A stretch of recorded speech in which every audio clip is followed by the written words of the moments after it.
నాది పూర్వము సిద్ధేశ్వరం గ్రామము. మేము చిన్న పిల్లలప్పుడు మా నాన్న తీసుకొని మద్దూరు గ్రామానికి వచ్చినాడు. అంటే నేను 5 ఏళ్ళ వయసప్పుడు శ్రీశైలం డామ్ కట్టినప్పుడు మునిగిపోయింది మాది. ఆ రోజు నుంచి కూడా ఈ రోజుకి ఇట్లానే ఉన్నాం, బట్టలు లేకుండానే. ఎట్లా ఉన్నామంటే రైతు పరిస్థితి అట్లా ఉంది. కానీ దేశాలు ఎవరు ఎక్కడ వచ్చినా రాయలసీమ అంటే అంత వెనకబడిపోయింది. కాబట్టి ప్రతి ఒక్కరము సారలమ్మడి ఉద్యమించితే తప్పనిడిచి రెండో ప్రశ్న లేనే లేదు. కాబట్టి దశరథ రామరెడ్డి సార్ ఎంతవరకు ఆయన ఉన్నాడంటే ఆ రకంగా ఉన్నాడు.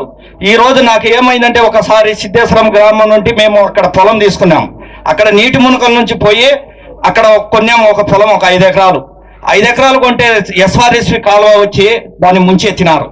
మొత్తం కాలువకే ఇచ్చినాం. ఇక్కడ 10 ఎకరాలు పోగొట్టుకున్నాం, వాడికి వచ్చినాక 5 ఎకరాలు పోగొట్టుకున్నాం. పోయిన తర్వాత మొన్న మేము ఆలోచన చేసుకుంటా తెలంగాణ దగ్గర ఉన్నాం.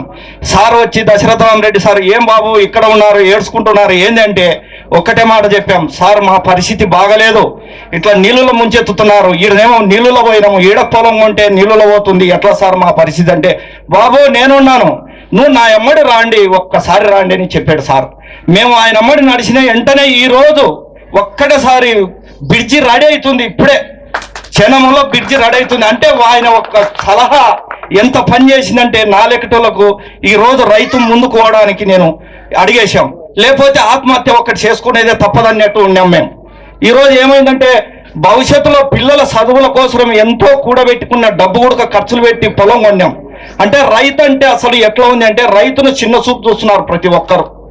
అంటే రైతుకు పిల్లనిచ్చే దిక్కు లేదు. ఇలా రైతు పిల్లడు చదువుతున్నాడంటే ఒక్కరు పిల్లనిచ్చే దిక్కు లేదు. అంటే ఎందుకంటే రైతు అనేవాడు వెనకబడుతున్నాడు. కాబట్టి ఇప్పుడు ఏంటంటే మనము ఉద్యమించకపోతే చాలా పొరపాటు అయిపోతున్నాము ఇప్పుడు భవిష్యత్తులో. ఎందుకంటే చిన్న పిల్లలు తెలంగాణ ఉన్నారు మా చుట్టాలు, తెలంగాణ పోయిన ఇదివరకు ఒక నూకల సంచి అని అడిగేవాళ్ళు, ఇవాళ 10 సంచులు బియ్యం వేసుకపోదురారే అంటున్నారు.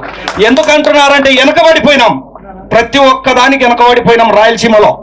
ఎందుకు వెనకబడినామంటే సారోళ్ళు చెప్పినప్పుడు ఒక 10 మంది రాలేకుంటున్నాం. ఎందుకు రాలేకుంటున్నాం అంటే ఖర్చులు లక్షలు పెట్టుకొని వస్తుండే కానీ మనం రాలేకుంటున్నాం. ప్రతి ఒక్క రైతు ఉమ్మడిగా ఉండి ఏడ మీటింగ్ పెట్టినా ప్రతి ఒక్కరం రైతులం పోతేనే ఇలా సాధించుకునే వాళ్ళం అవుతాం. నీటి మునుక గ్రామాలు కనీసం అంటే 60 గ్రామాలు మునిగిపోయినాయి. ఈ రోజు మా పిల్లలు 3 కూతురు ఉన్నారు, చదువులు చదివి ఊక ఉన్నారు, జాబులు వచ్చే దిక్కు లేదు. ఏం చేయాలి సార్? పరిస్థితి ఎట్లా? రాయలసీమకు ఎట్లా సాయం అవుతుంది? కాబట్టి అందరం ఉద్యమించాలని నేను మనస్ఫూర్తిగా కోరుతున్నాను.